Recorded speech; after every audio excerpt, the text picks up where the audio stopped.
네, 장성택 숙청 이후 북한의 김정은 우상화가 본격화되는 것 같습니다. 이른바 백두혈통을 강조하고 있는데요. 지금부터 자세한 얘기 전문가와 함께 짚어보도록 하겠습니다. 먼저 장혜성 북한 망명센터 이사장 나오셨습니다. 안녕하십니까? 안녕하십니까? 예, 그리고 이윤걸 북한 전략정보서비스센터 소장이십니다. 안녕하십니까? 네, 안녕하십니까? 그리고 장민정 앵커도 함께했습니다. 자, 일단 제일 궁금한 거는요. 백두혈통. 최근에 들어서 이제 다시 이 얘기가 나오는 것 같은데 도대체 백두혈통이라는 게 뭔지 간단하게 설명을 좀 해주시겠습니까? 글쎄, 백두혈통이라고는 제가 생각하는 건요. 예.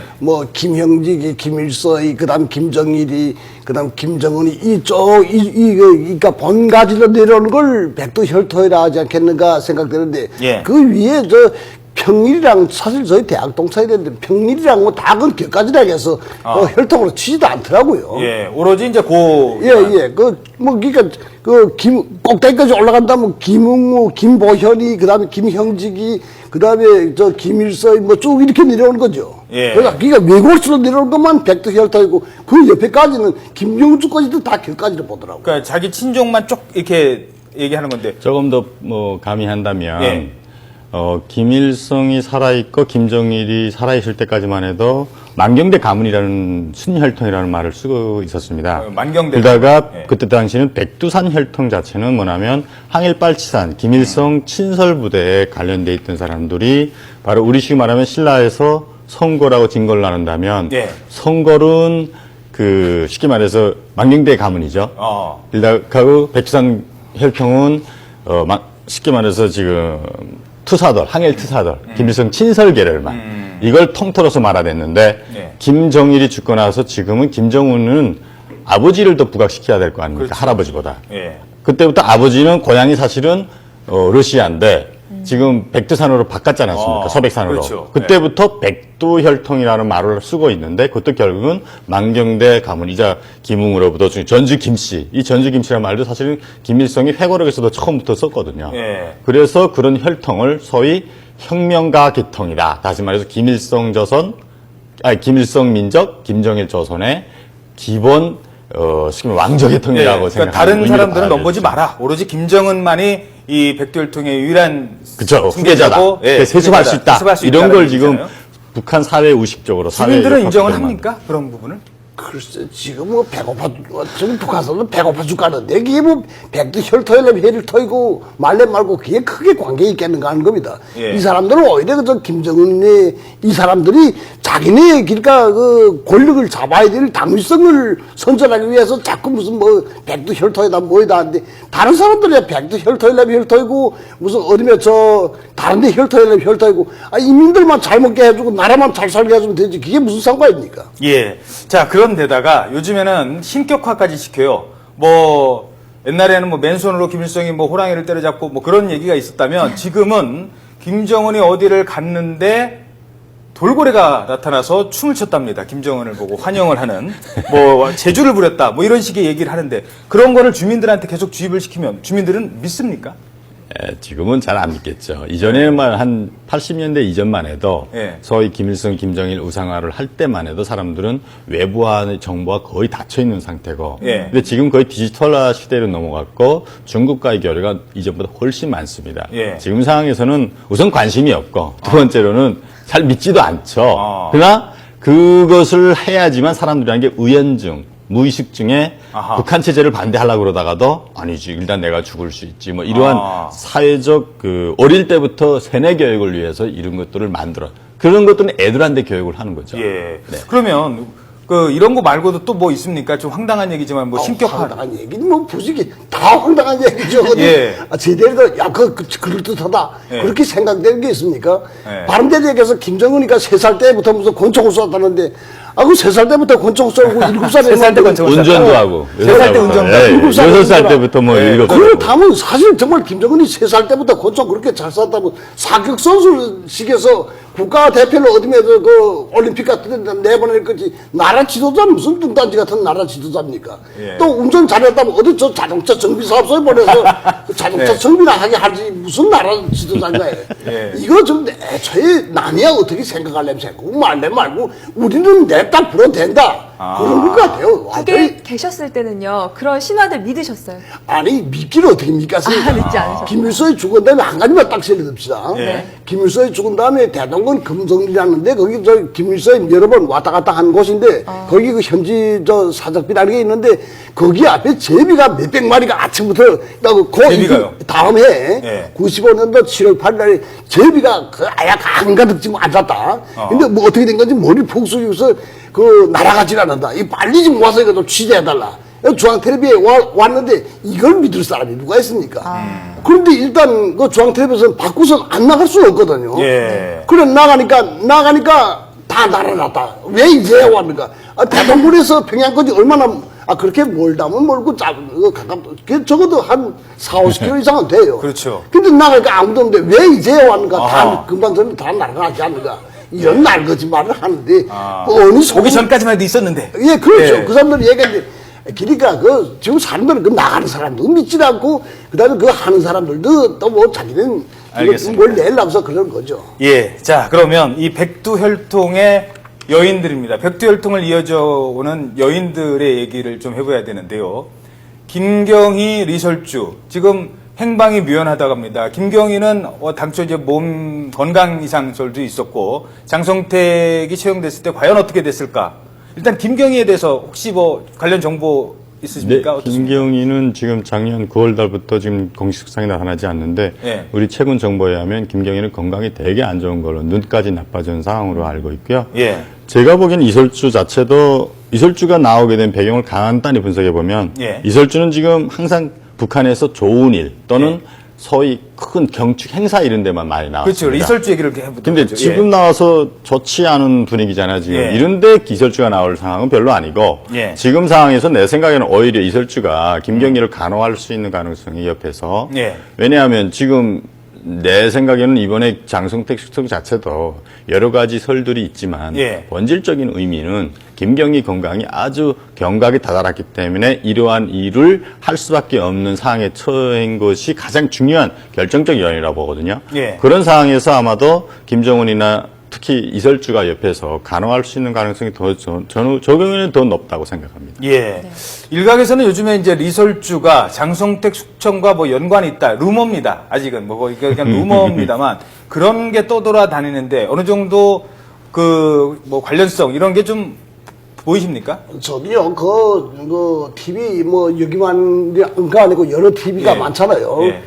다른 사람들이 나가서 얘기를 하는 거 보고서 이거 무슨 소설, 저런 소설 쓴가 아하. 그 생각이 들더라고요. 예. 소설이 아닌 얘기를 지금 예, 해주시죠. 그러면 그럼 저는 제가 알고 있는 것만 얘기한다면, 예. 네. 이제는 장성택이 숙청할 때가 됐어요. 예. 근데 우리 한 가지 얘기 들어봅시다. 옛날에 1933년 1월 달에 히틀러가 국회의사당에 가서 불을 놨잖아요. 예. 불을 놓고서 그걸 다 공산당한테 뒤집어 씌워서 또 독일 공산당을 숙청했거든요. 예. 그때 만약 공산당이, 그러니까 불을, 놓을 구실이 없었다면 공산당을 숙청 안 했을 것 같습니까? 예. 무슨 구실을 대서라도 또 숙청했을 겁니다. 예. 이번에 장성택이도 언젠가는 숙청될 대사이었고, 이제는 숙청해도 되겠다고 생각해서 더 미룰 수는 없다고 생각해서 숙청한 거지. 이게 어떤 이 사람이 비자금을 조성했고 여자와의 관계가 복잡했고 예. 또 무슨 이러저러한 지금 북한에서 내놓는 그건 이유들? 저는 하나도 믿지 않습니다. 숙청해야 될 때이기 때문에 숙청한 거지. 북한 카부들 치고 이제 최종현의 집을 가서 뒤져보면 비자금이 없을 것 같습니까? 예. 이건 말도 안 된다고 생각합니다. 최룡해도 집에 가면은 비자금도 있고 여자 문제도 복잡할 수 있다. 당연하죠. 원래 저 최룡해는 13차 축전 때 89년도에도 굉장히 여자 관계가 복잡했습니다. 예. 그런데 다 지금 묻혀버리는데 왜 장성택이만 여자 문제를 갖고서 들춰내서 이렇게 그러는 게 그건 장성택을 쳐내깔리기 위한 그 하나의 구실일 뿐이지 예. 그게 본질적인 문제 아니라고 생각합니다. 알겠습니다. 어떻게 보십니까? 그 리설주와 관련된 소문들. 제가 보기에는 가능성이 극히 높지 않다고 생각합니다. 왜냐하면 이설주는 이미 김정은과 결혼하는 순간 이설주 동지라고 불릴 때부터는 수령이나 똑같다고 봐야 됩니다. 예. 그하고서는 설사 이설주하고 장성택하고 그런 관계가 있다고 해도 장성택을 칠 수 있는 가장 결정적인 요인이 될 수 있는 것은 거의 불가능합니다. 왜냐하면 장성택 자체가 이설주하고 사실 조카 며느리인데 거기다가 수령과 전설하는 입장에서 북한에서는 수령이 되는 순간 그 앞에서 무조건 90도를 졸아야 되고 예. 그런 관계인데 뭐 무슨 그런 그렇죠. 남자로서 이성적인 감정 구 이전에셨다는데 예. 구 이전에서는 도덕 아닙니다. 왜냐하면 아. 북한에 이설주를 만약 발탁했다면 다 모든 거 인사 사업을 엄청 깨끗이 하거든요. 예. 우리하고 대상도 안 됩니다. 적어도 리설주가 최근에 한간의 소문과 연결된 만큼 개인 생활이 물러나진 않았을 거다. 그렇죠. 예. 그러면 절대로 선택될 수가 없고요. 그런데 또 한간에는 그 이설주를 제외한 은하수 관현악단의 뭐 이른바 무슨 잘못된 동영상 이런 것들이 지금 유포가 돼서 처형당하고 그러지 않았습니까? 네. 그 은하수 관현악단에 대해서 사람들이 이제 궁금을 하는데요. 장민정 앵커, 은하수 관현악단과 관련된 소문 이거는 진실일까요? 어떤 소문이 지금까지 나오고 있습니까? 네, 숙청된 장성택과 은하수 관현악단이 관련이 있다. 이런 설이 퍼지면서 은하수 관현악단이 다시금 주목을 받고 있습니다. 화면 보면서 자세히 설명드리겠습니다. 예. 네. 은하수 관현악단의 모습 보고 계십니다. 지난 2009년 김정일 지시로 설립된 예술단인데요. 북한의 대표적인 클래식 연주단이라고 합니다. 김정은 제1국방위원장의 부인이죠. 이 리설주가 이곳에서 2011년까지 가수로 활동한 것으로 유명한데요. 특히 김정은이 은하수 관현악단의 음악회에 자주 참석해서 단원들을 격려했던 것으로 알려지고 있습니다. 예. 네, 그런데 지난 8월 은하수 관현악단과 왕재산 예술단 단원 9명이 돌연 공개 처형을 당했습니다. 표면적으로 드러난 혐의는 음란 비디오를 제작하고 유포시켰다는 건데 이들이 리설주도 예전에는 우리들처럼 놀았다 이렇게 말한 내용이 적발돼서 리설주 추문을 은폐하기 위해서 처형됐다고 알려지기도 했습니다. 네, 이번에 장성택의 숙청 죄목에는 문란한 여성 관계가 포함이 돼 있습니다. 그런데 이 문제가 된 여성들이 지난 8월 공개 처형을 당한 은하수 관현악단 단원이다. 이런 분석도 일각에서 조심스럽게 흘러나오고 있는데요. 게다가 이 예술단 출신인 리설주 역시 현재 50여일째 공개 석상의 모습을 드러내지 않고 있습니다. 그러면서 숱한 궁금증을 낳고 있습니다. 예. 저희도 이제 정리를 했기 때문에 다시 한번 이제 말씀을 드리는데 지금 미리 말씀을 하셨어요. 그렇다 하더라도 리설주와 지금 장성택 수청을 무슨 여자 관계로 연결한 거는 적절하지 않다. 더 이상 그 부분은 질문 드리지 않도록 하겠습니다. 그러면 또 다른 여성이 하나 있습니다. 바로 김설송. 네.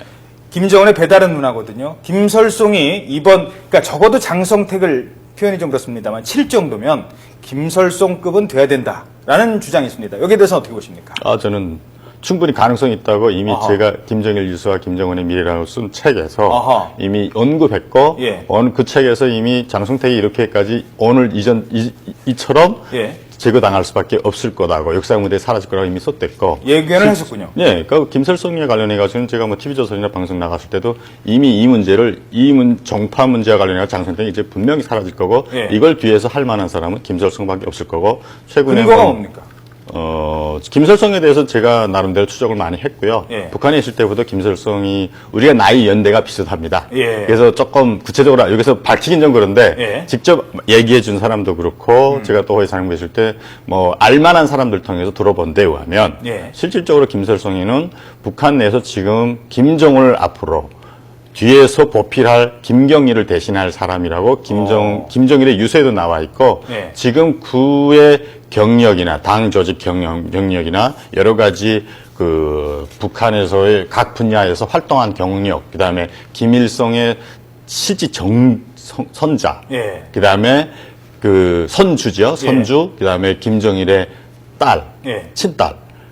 물론 김정은하고는 배다르고 있습니다. 예, 그렇지만 배다르지만. 김정일이가 살아생전에 김영숙에 대한 허위가 고영이만큼은 못해도 나름대로 항상 일관하게 있었고 북한 내부에서도 간부들 쪽에서도 김철성에 대한 신임이 되게 높거든요. 뿐만 아니라 가장 중요한 게 저는 작년부터 이 책을 쓸 때부터 김철성의 남편이 예. 아주 주도세밀하고 남편도 지금 남편 무슨 일을 하고 있죠? 제가 알기로는 외화벌이 개통해서 당자금 관련된 일을 하는 거로 알고 있습니다. 예. 네, 그런 측면에서는 김철성의 역할이 보통이 아니라고 생각합니다. 북한 주민들도 김설송이라는 존재를 많이 좀 알고 있습니까? 어떻습니까? 거의 모른다고 네. 그럴 겁니다. 원래 그 북한에서는 김일성의 그 가계에 대해서는 내부에 대해서는 그것은 철통 비밀을 하고 있어요. 예. 다 알려진 사실이라 할지라도 한 가지 간단한 실례를 들어서 김정일이 고향이 분명 소련 하바롭스크인데 그걸 백두산 그 소백수 골짜기라고서 우겨다 치는 정도면 다른 건 뭘 알려줄 게 뭐 있겠습니까? 다 거짓말이고 다 완전 철통 그 보안하고 있습니다. 예. 맞습니다. 김설성이는 실질적으로 저 진짜 그 알만한 사람들 알았을 때도 그렇고 김일성이가 생전에 자기가 현지 시찰 나갈 때 북한에서는 현지도 그러는데 현지 시찰 나갈 때도 항상 동행했고 또 만약 김일성이 동행하지 않았으면 한 13, 14살부터 움직였다고 그러더라고요. 그다음에 네. 김정일도 지금 할아버지한테 가 있지 않다 그러면 자기가 데리고 다닐 정도로. 예. 그리고 김성정합대 정치경제학부 졸업했고 실질적으로 당선전 부문과 조직지도 부문에 계속 있었고 지금은 아마도 김정은 소기실 그 부실장격으로 부부장의 대우를 받고 있는 걸로 알고 있습니다. 예, 그런 정도면 충분히 이번 사건에 주도적인 역할을 할 할 수 수 있는 있다. 충분하죠. 예. 자, 이렇게 이제 우리도 해석하는데 좀 분분한데 북한 주민들 상당히 혼란스러울 것 같습니다. 이거 뭐 장성택이 처형당했다고 하지. 일단 장성택에 대해서 공개적인 자리에서는 비판을 하지만 뭔 죄를 저질렀는지 잘 모르겠지. 또 누가 이 뒤에 배우가 있는 건지도 모르겠지. 탈북 주민들 최근에 연락도 하셨을 테고 또 현지 북한에 계신 분들과 연락을 하셨을 텐데 탈북 주민을 포함해서 북한 주민들의 지금 분위기는 어떻습니까? 근데 북한 주민들이 아주 최근에 훈춘 건너편은 북한의 새별군, 은덕군 그쪽인데 그쪽도 그렇고 국경 쪽을 철통 봉쇄했다고 그러더라고요. 예. 그러니까 말하자면 장성택 주변 측근이 탈출하는 거 막으려고 그러겠죠. 예. 근데 일반적인 주민들은 크게 관심이 없어요. 지금 먹고 살아야 너무나 급하니까. 그런데 어쨌든 장성택하고 연결된 사람들은 이게 언제 자기가 목이 날아난가 완전 전전 근거하고 있을 것 같습니다. 예. 알겠습니다. 자, 일단 지금 방금 속보가 하나 들어와서요. 전해드리고 질문 드리도록 하겠습니다. 국가정보원이요. 오늘 국정원 개혁특위에 자체 개혁안을 보고를 하고 있습니다. 10시부터. 그중에 일부 내용이 지금 언론을 통해서 알려지는 것 같습니다. 국회, 정당, 언론사 상시 출입 폐지하겠다를 보고를 한 것 같습니다. 정부부처 등 제한 범위에서만 출입을 유지하겠다는 입장을 밝혔다는 겁니다. 이 얘기는요, 사실 지난번 3자 회동 때 박근혜 대통령이 김한길 대표와 만났을 때도 어느 정도 얘기가 됐었던 부분입니다. 그래서 예상된 부분이었긴 합니다만 그동안 국정원 직원이 국회에도 출입을 했고요. 저희 YTN 등 언론사에도 출입을 했습니다. 이런 부분들 앞으로 국정원이 하지 않겠다라는 걸 보고를 했다는 겁니다. 하지만 문제가 되고 있는 지금 대공수사권 등과 관련해서는 얘기가 지금 나오지 않고 있습니다. 자세한 내용은 잠시 뒤에 다시 전해드리도록 하겠습니다. 자, 마지막으로 하나만 더 질문드리죠. 그렇다면 북한은 앞으로 이 장성택 실각 이후 어떻게 갈 것으로 보시는지 짧게 좀 부탁드리겠습니다. 네. 제가 보기에는 북한은 이번에 두 가지 측면이 다 있다고 생각합니다. 우선 예. 첫째로 국내외에 장성택이 나라가 아니라 김정은의 나라라는 걸 알려줌으로 인해서 예. 앞으로 미국이나 중국이나 대북 정책을 또는 육자회담이나 또는 북한의 대외 투자, 유치 여러 가지 문제를 나를 통해서 하라 이런 의미가 있기 때문에 북한이 앞으로 경제개혁 개방은 사실은 본질적으로 경제개혁 개방은 절대로 안 할 겁니다. 그러나 투자 유치를 위해서 조금 더 사기적인 좀 모션을 예. 더 할 것 같거든요. 예. 그럴 때 아마 브레이크 없이 달려갈 수 있다는 측면에서 예. 아마 조금 더 공격적인 대외 투자 유치를 위한 또는 지원을 바라는 대북 지원을 요청할 수도 있고 그렇기 때문에 좀 유연하게 갈 수 있습니다. 예. 그러나 반대로 좀 더 그 북한의 요구에 만약 그 합당하지 않는 경우에는 엄청나게 강경적으로 갈 수 있는 상황도 결코 배제할 수는 없습니다. 알겠습니다. 네, 지금까지 이윤걸 북한 전략정보서비스센터 소장 그리고 장혜성 북한 망명센터 이사장이었습니다. 오늘 말씀 고맙습니다.